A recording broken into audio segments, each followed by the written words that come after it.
Terpujilah Kristus. Saudara sekalian yang terkasih, firman Tuhan pada hari ini sering kita dengar dan sering ini dipakai oleh banyak orang dengan maksud bermacam-macam. Mungkin kecewa, Romo itu sepertinya diremehkan oleh orang-orang yang sebenarnya mestinya mendukung dia. Lalu memakai alasannya itu mengambil firman. Benarkah itu? Maybe yes, maybe no. Karena apa? Karena firman itu bukan untuk ditok-tok-tok-tokan saja. Tapi firman itu mempunyai arti yang terdalam sekalipun diungkapkan secara sederhana oleh Yesus.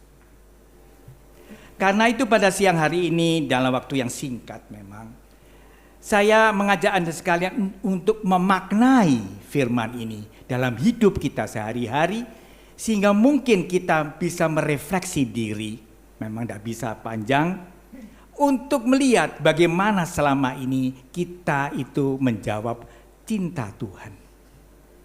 Saudara sekalian, dalam hidup sehari-hari bahaya yang betul muncul dari orang yang berkeluarga, yang mestinya saling mencintai suami istri. Tapi dalam praktek hidup sehari-hari, karena begitu mencintainya mungkin, begitu dekatnya, sampai yang dicintai tidak merasa bahwa dia dicintai atau tidak. Ya karena mungkin karena kebiasaan bersama dengan dia. Mungkin karena terlalu banyak kelemahan-kelemahan yang dilihat daripada orang yang dicintai. Mungkin karena dengan alasan-alasan yang bukan alasan yang mendalam, sehingga ada bahayanya. Mereka saling meremehkan.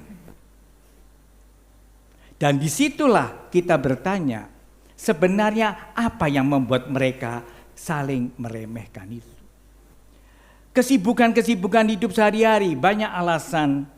Nah, maka saya tidak berpanjang lebar. Mungkin saat ini, di mana ada pandemi itu, di mana orang harus stay at home, harus ada di rumah. Semua kesibukan kantor-kantor yang menjadi sumber hidupnya tutup semua. Uang yang bisa dia pakai untuk segala bentuk sebenarnya tidak berfungsi lagi. Yang penting taatilah protokol kesehatan, ambil jarak, tinggal di rumah, dan sebagainya. Disitulah sebenarnya kita bisa merasakan bahwa Tuhan menghendaki cinta kasih itu bukan sekedar sesuatu yang luar, yang kelihatannya dia menghargai orang lain. Tapi kasih berarti dia betul-betul saling membutuhkan satu dengan yang lain. Mungkin suami dan istri di rumah sekarang ini benar-benar merasakan bagaimana menjadi suami. Dulu dia menjadi suami memang, bekerja dengan powernya, dengan kekuasaannya memberikan nafkah. Dia mengatakan ini loh suami yang baik karena dia memberikan yang baik kepada keluarga, kepada istri. Istri juga inilah istri yang baik, tidak neko-neko, yang bekerja di rumah. Tapi mengapa mereka itu tidak saling bisa menghargai? Karena tidak punya waktu untuk saling menghargai. Nah, sekarang ini tobo ya pokoknya 24 jam bersama-sama. Apakah betul-betul cintanya itu tergantung? Tergantung dari ketulusannya. Dan sekarang mungkin tahu, saya mungkin orang yang tidak tulus. Saya mungkin orang yang sombong, seperti juga rakyat dari Galilea yang menganggap remeh Yesus, anak Maria yang tidak terkenal, kok bisa menjadi orang hebat. Jadi pikiran-pikiran yang negatif itu masih ada di dalam diri orang yang mengatakan mencintai. Nah, karena itu firman ini memaknai sebenarnya cinta itu bukan ekspresi luar yang penting, tapi bagaimana pengalaman batinnya orang itu. Bagaimana betul-betul dia merasakan cinta seorang istri, cinta seorang suami, cinta anak-anak. Maka di situ jelas selama orang itu berpikiran negatif, maka di situ harus jujur, kasih belum berkembang. Di mana orang masih saling mencurigai satu dengan yang lain, sekalipun itu adalah makan, dan bagaimana dia tidak merasa selama ini dia itu menyakiti orang lain. Jadi kasih yang mau diajarkan Yesus bukan sesuatu penghormatan luar, tapi kasih adalah relasi. Relasi yang mendalam di dalamnya itu.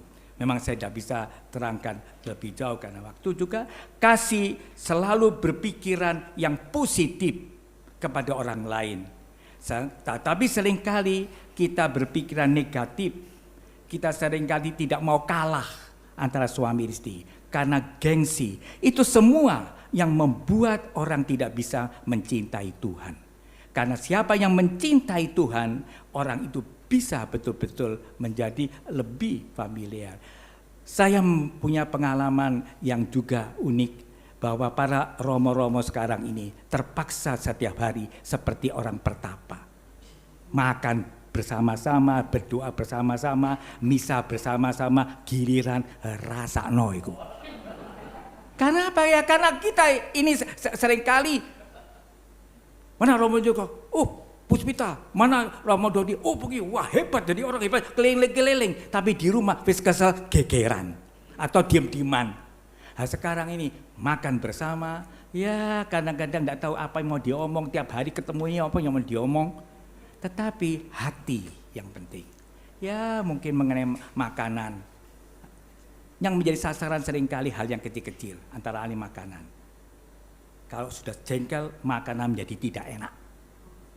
Rewel, kurang garam, kurang ini.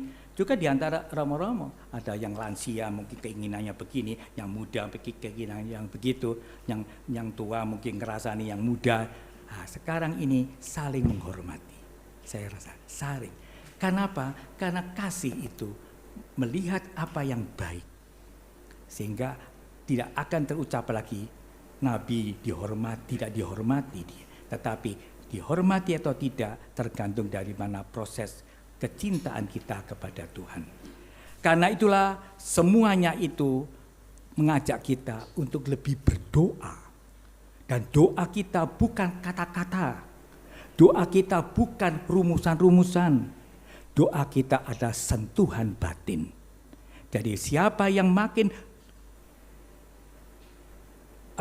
hidup di dalam doa, jangan dihitung berapa kali saya rosario, berapa kali saya itu novena. Itu tidak, itu hanya sarana. Tapi berapa dalamnya doa yang sekarang selama stay at home itu dengan Tuhan. Makin dalam dengan Tuhan, pasti juga makin akrab dengan sesama. Itulah ukurannya. Sehingga misa kudus sekalipun tidak bisa dirayakan secara penuh sakramental, tetapi ditumbuhkan di dalam diri orang itu adalah kerinduan akan Tuhan. Itulah komunis spiritual. Dengan kerinduan itulah kita tahu kita sebenarnya membutuhkan sakramen.